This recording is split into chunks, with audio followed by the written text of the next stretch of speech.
Hello, and welcome to this episode of Hammering Down. I'm your host, Keller Hodges. I'm hoping you're having a great day. I want to go ahead quickly apologize if my mic doesn't sound amazing. My microphone in the middle of last episode just completely died on me, so I went back to an old microphone that doesn't sound as good, and it's a little spotty. So if it loses connection, and it sounds like all the audio is coming through my computer computer microphone. It's because it is.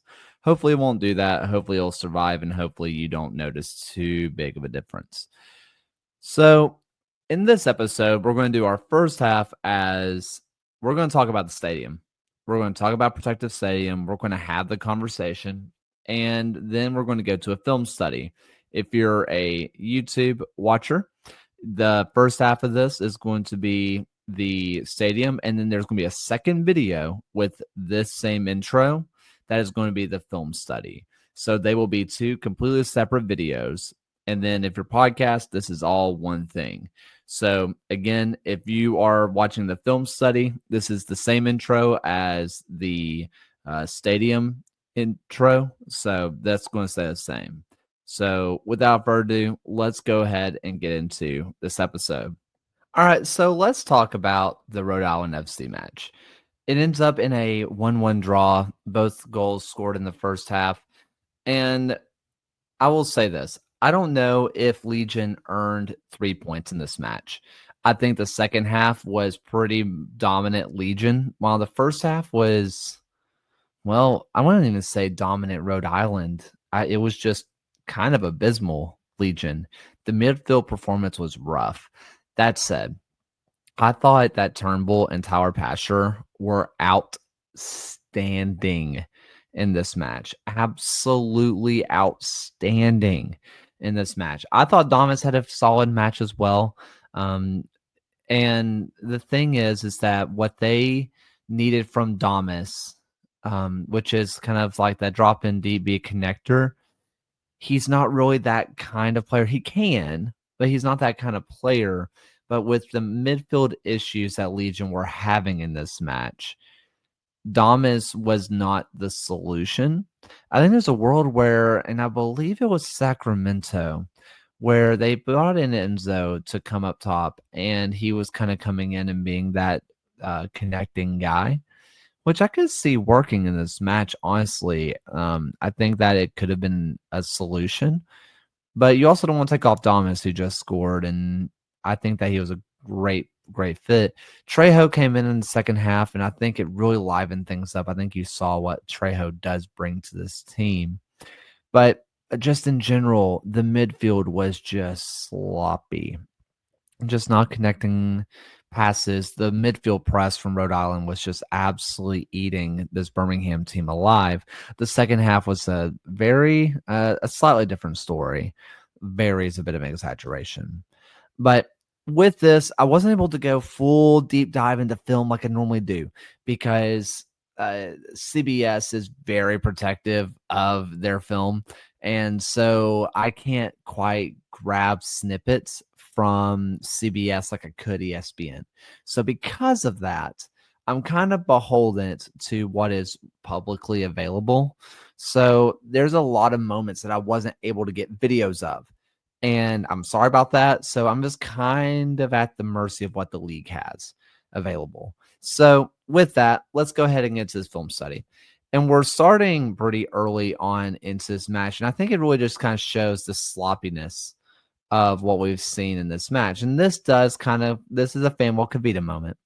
But this ball comes to him and he tries to play it out to Lasso, but he just doesn't quite get enough on it.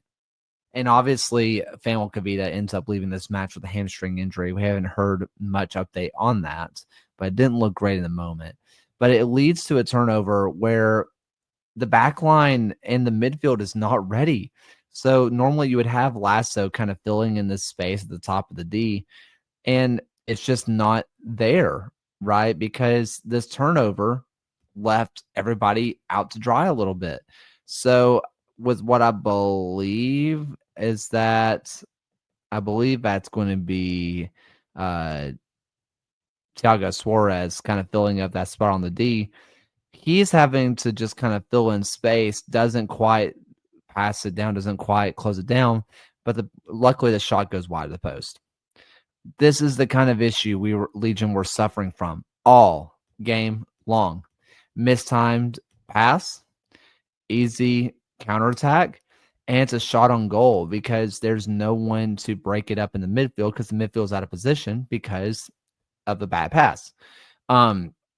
Here we see the brilliance of what Briggs has been doing. And we talked a lot with the Indy kind of film study where Legion are trying to get these long diagonal balls into the half space, go over the top, long diagonal balls. And I also mentioned that if Legion are going to have Delgado in net, they are only going to go as far as Delgado is going to let them go in terms of distribution. And I want you to check this out. Delgado takes a touch. It's a great pass back by Fanwell. I know, yeah, it's a pass back, Kale, or whatever. It's a nice pass back by Delgado. He takes his touch, and he knows where he's going. He knows good and well that somebody on the right-hand side, a wingback or a winger, is making a run into the half space. So check this out. The ball goes long, and here's where I want to slow it down. Now, I saw a little bit of confusion on why the back line was slow to react. I want you to look right above the center circle, and you have two things. Yeah, right under the score bug is Stephen Payne. Stephen Payne. That's not who it is. Stephen Turnbull. Stephen Payne plays for Westchester from Birmingham. Stephen Turnbull is right underneath the score bug. And then there's Tyler Pasher. And Tyler Pasher makes this run just a little bit sooner than Turnbull, which kind of pulls the back line back. But they also know that Pasher is offside. So when this ball goes over the top, they don't know that Turnbull is on the right-hand side making this run as well, which is why they were just a little bit slow to react. And look at how good of a ball this is. And this is all created, yes, because Pasher was offside. But if you're a young player listening to this, if you are someone who's in high school, middle school, in the academy area, when coaches tell you make the run, even if the ball doesn't come to you, you're creating space. This is exactly what they talk about. Check this out. Yes, Pasher's offside, but he made the run. It pulled the defense back. They know that he is offside, and without realizing that Turnbull is making the run because they were so caught up on Pasher, it left all this space right where they were standing. He is able to outpace the defender and get a touch out wide where he could have taken a shot, but he has options. He knows that he has Damas making this run, and it is a really nice chip in where all Damas has to do is head it away. And this was a fantastic ball by Turnbull. There was a nice bit of physicality from him, which we wouldn't have been able to see earlier this year because, again, he was super ill and lost a lot of weight. He bodies the player and is able to get in and make a nice pass. But, again, I just want you to notice, again, Delgado looks for that half space run from the winged area. This space is not available if Pasher did not make his run in behind.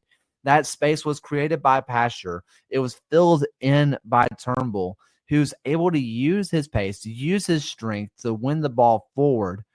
And he's able to put in a nice cross, and Damas has the easiest finish ever.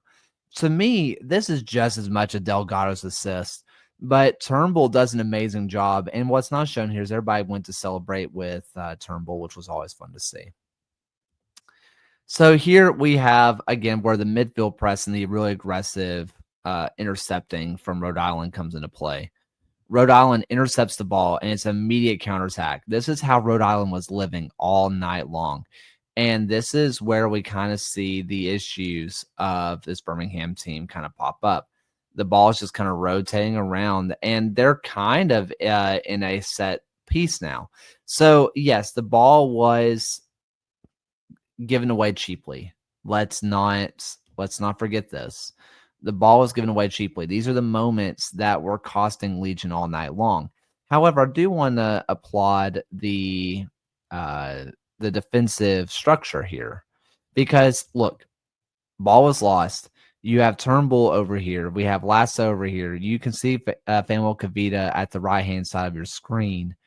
And they were able to get back into position really well. Mensah was able to close down Brito over on this left-hand side. Enzo was able to push out the ball carrier to, again, this left-hand side. And from here, you have 5 people in the back line, including a holding midfielder in Lasso. Enzo is already cutting down a passing lane, and so is Preston over here on the left-hand side.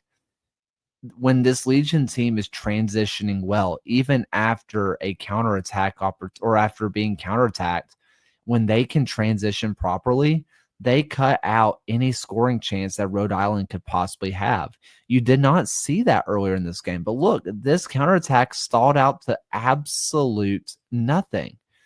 And you do see that there's a ball through, but again, Fanuel Kavita able to shield it out. I want you to see it in full time. I want you to see just whenever this works, whenever the structure works, it works well. Just watch it in full time. It's a poor giveaway, but we're already back in our structure. There's already 5 men behind the ball. There's a holding midfielder above the D.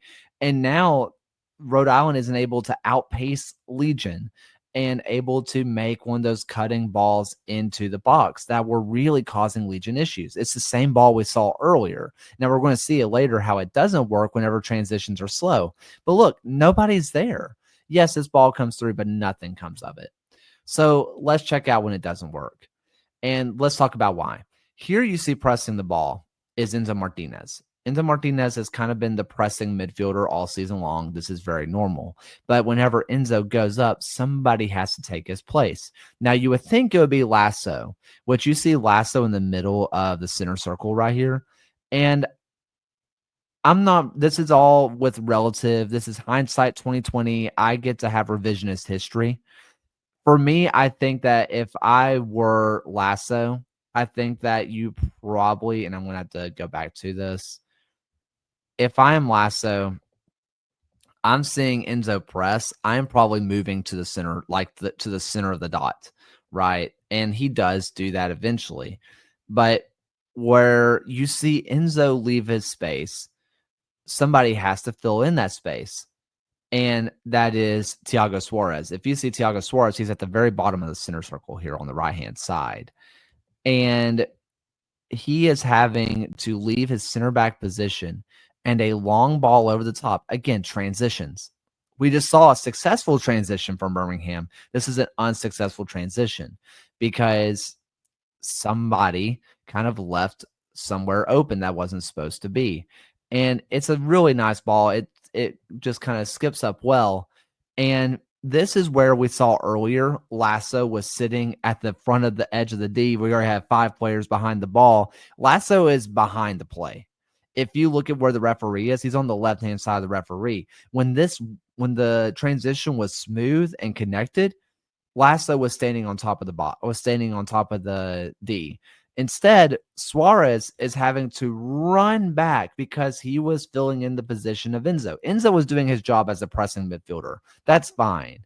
But you see what that causes here. We are able to see a touch inside, who I believe it was Fisson that scored this ball.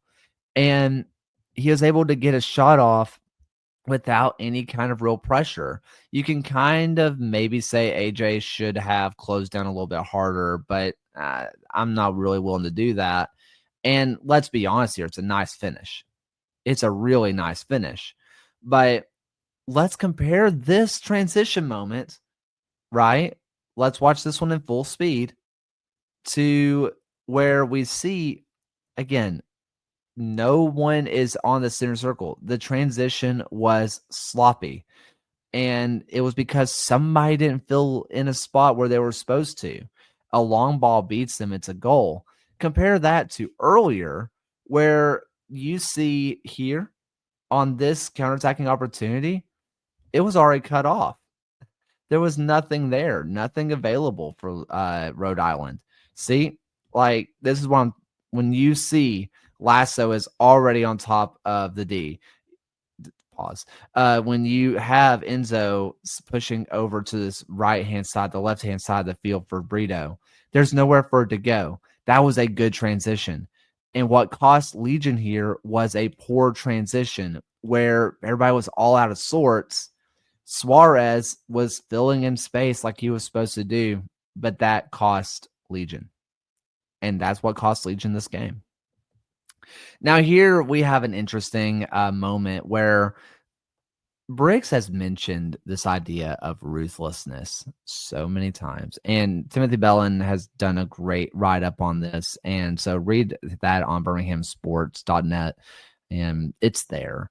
But he mentioned ruthlessness as well, and this is where you're going to see it. You have Pastor standing over the ball, and he puts in a really nice ball, and I think this was planned. So this is really nice set piece design, by the way. You have AJ Patterson who's lining up offside, but it's just to kind of create a little bit of havoc and also kind of create a better positioning for him because he doesn't quite have the pace of some of the other players. So when this ball is coming in, he has a little bit of a head start. Look at this. Bang. He's onside. He starts offside. He's now onside. And he's able to move forward. He doesn't have to go that far. He doesn't have to work that far to get this far. And he heads it to Enzo Martinez. But Enzo slows up his run and just doesn't – he's waiting to read the header as opposed to trusting the header. Right? He's waiting to read the header, not trusting the header. Now, maybe Enzo's doing what they've done in training, and that's not what AJ was supposed to do. But AJ puts this ball right where you think Enzo will be. Instead, Enzo slows his run to read, and by the time that he recovers, Jackson Lee is able to recover pretty well. This was a moment of – and Timothy kept using ruthlessness because that's the word that Briggs used. I think this is a moment of lack of trust.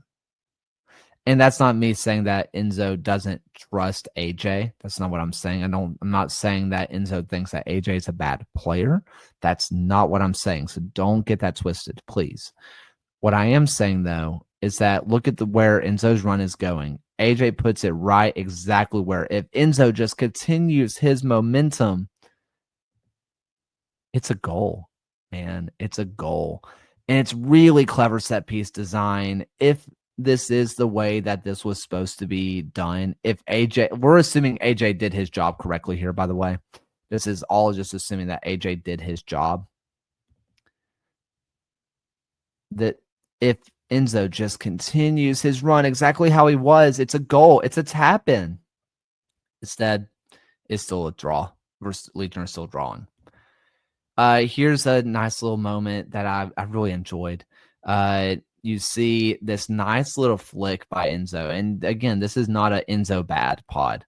Okay. This is just why you keep an Enzo Martinez on the pitch. Just look at this. Look, two players on him. Pass in and just a clever flick through. And Ronaldo Damas is just offside. Just offside. But you can see what this is supposed to be. You can see what this Legion team can do if this ball is just chipped a little bit earlier. If Ronaldo just holds his run just a little bit longer, it's a nice touch and a nice finish. Seriously, I loved this moment. And it's one of those things of Briggs has said it. All the pieces are there and you can see how it works. Again, Enzo does a great job of just beating two men on him. And also full credit to Rhode Island here for having a good line. But Ronaldo just misread it, and he is just offside. It's legitimately a step. But a step is still offside. But still, this is what you're seeing from this Legion team. Here was a really nice moment that I like. And this was after Fanuel Kavita gets taken off and Jake Roof comes on. And I think you see why you want Jake Roof on the pitch. And this also comes down to a very nice ball later, if I'm remembering this correctly. So Trejo gets it. It's passed back by Mensah, goes over to AJ Patterson to Jake Roof.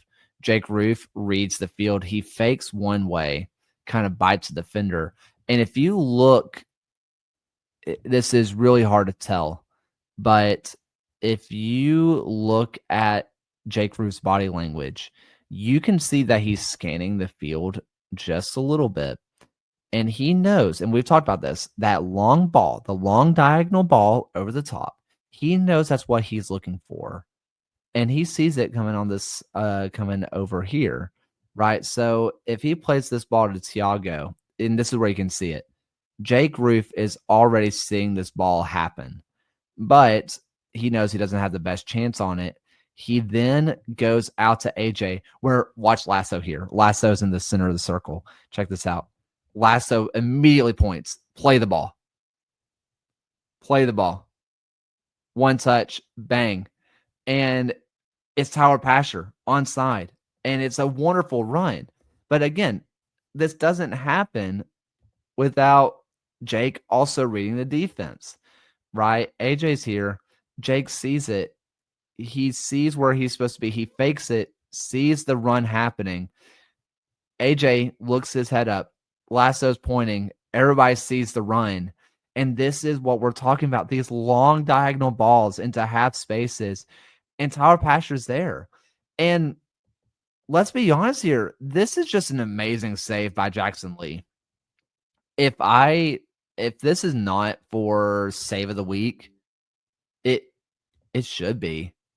It absolutely freaking should be, because this is a goal. And this is another great team moment. This is another amazing moment by the team where unfortunately Pasher is just not rewarded. But it's a wonderful long diagonal ball by AJ. Touch and then just shot. And Jackson Lee barely saves it onto the post. And it's able to be cleared away. But again, you're seeing what this team can be doing. Here was a corner kick, and I don't remember why I said, oh, this is Enzo's like kind of chip chance. And I think he mishits this. I do. I don't think this is a shot, but it kind of works because if it's on target, it's a problem. But this is really clever. And to me, this looks like very clearly what the plan was. So short corner with Trejo and I think Pasher. And Trejo gets it and instantly sees Enzo. From what I'm reading here, I think Enzo's trying to get this to the back post because check this out. There's no one there. There's a run happening. I think it's AJ Patterson, but I can't fully tell. There is this run happening to the back post that if this makes it to the back post, it is a tap in. Actually, that might be Thiago Suarez. But I think he gets it just a little bit wrong. But this is two moments on set pieces that I think is very nice design. And it was just a slight, I think, a slight just kind of technique malfunction from Enzo. But it's a really nice curling ball that if it's on target, it's a straight up goal. Jackson Lee completely misreads it. Just completely misreads it. But Enzo, I mean, it's very nice. And I think it's supposed to be a pass to the back post, just slightly gets it wrong. Jackson Lee was way too trusting that this was going to go in, or not going to go in. But again, just a really nice moment from Enzo. Here's a long ball that kind of causes Legion just a little bit of issue, if I do remember correctly. Yeah, so touchdown here. And this was kind of the issue all night long. You have two players just right on top of each other. Just two players just completely on top of each other. Lasso, Mensah just kind of going for the same ball. They're both on top of each other. Mensah falls, and it's an immediate counterattacking opportunity. And I thought that Legion did a very good job in transition here. Again, you see four men back. You see, I believe that's Lasso coming in to fill in his midfield space. And it's a very nice tackle again by, I think that's AJ Patterson. And it's wonderful stuff. But you see how these mishaps happen. But it was also a very good transition by Legion in the defense. So they're already kind of back, so not fully fair, but sloppy midfield play, kind of Mensa, but still it's in the midfield play. And it's a counterattacking opportunity. Legion does a great job of recovering. It's a very good job by AJ Patterson. Here's a throw-in moment. Again, sloppy. There's just another sloppy midfield moment where it's just a cheap turnover to throw in. Damas not fully able to control it because of the press from Rhode Island. Rhode Island does a great job in a press, and it's another transition moment where the ball's not quite picked off of the Rhode Island player, now over to the right-hand side, and you're getting a cross into the back post. Nothing really ends up becoming of this, where it just kind of ends up being ping pong across the pitch, and it's just a lot of volleyball all over the place. Holstad puts in a cross, and Fuson misses a chance there at the very end. I kind of forgot about that. I believe that's Fuson anyway. But in general, you just kind of see this sloppy play that would lead to Rhode Island chances. And this is what kept Rhode Island in this match. Rhode Island did not – the only thing that they really truly earned out of this match was doing a great job in the midfield press. They knew that if you press this midfield, they're going to have problems. But it's not like they were outplaying Legion. They were just waiting for Legion mistakes. And it's worked for a lot of teams this year. It just wait for them to screw up. Again, throw in kind of a heavy touch. The press does a great job. And again, full credit to Rhode Island for forcing issues. But again, you see here just a mistake in the midfield creates a scoring opportunity. I kind of forgot how this one ended up. But yes, so like this one just goes to the back post. Again, a misplayed header by Turnbull. This one goes to the back post, and it's a lot of ping pong. It's actually a really nice cross in the end by Holstad, who Mensa kind of just gets bodied a little bit, but it's a nice cross in. Kick just goes over the bar. But it was moments like that all game long by Birmingham in the midfield, just being sloppy. Again, Rhode Island forced the issue, but it was just sloppy. But there you can also see the moments of brilliance. You can see what's there. You can see lots of clever set piece design. You can see what they're trying to do with the wingers and the wingbacks, trying to get into these spaces and those long diagonal balls. It's going to work. It is going to work. Like, I'm willing to stamp this because Legion got a result out of this match because of the tactical changes that Mark Briggs has done. And even with that, it was a horrible midfield performance. Just to be completely honest, it was a horrible midfield performance. And even that got a result away from home. Should you be getting all 3 points? Yes. Am I happy about just things not going well, not getting all 3 points from a match that, kind of deserved it? Yeah. Pasher had 2 balls that went off the post that could have been goals. Jackson Lee had 2 fantastic saves. What can you do about that? I don't know. I think that Legion had earned it through Pasher and Turnbull. I think that those were creative moments that were amazing. For me, if the midfield doesn't get it right, Legion are going to have issues getting all 3 points. But you are one goalkeeping mistake. When I say mistake, slightly misreading the ball by a centimeter from Legion winning that match 2-1. You are Tyler Pasher putting the ball just a little bit closer inside the far post from Legion winning that match 2-1. And that's what's with a horrible midfield performance. When it clicks, this is a good team. When it clicks, this is a top 4 team in the East. But everybody has to be on the same page. The midfield has to make simple passes.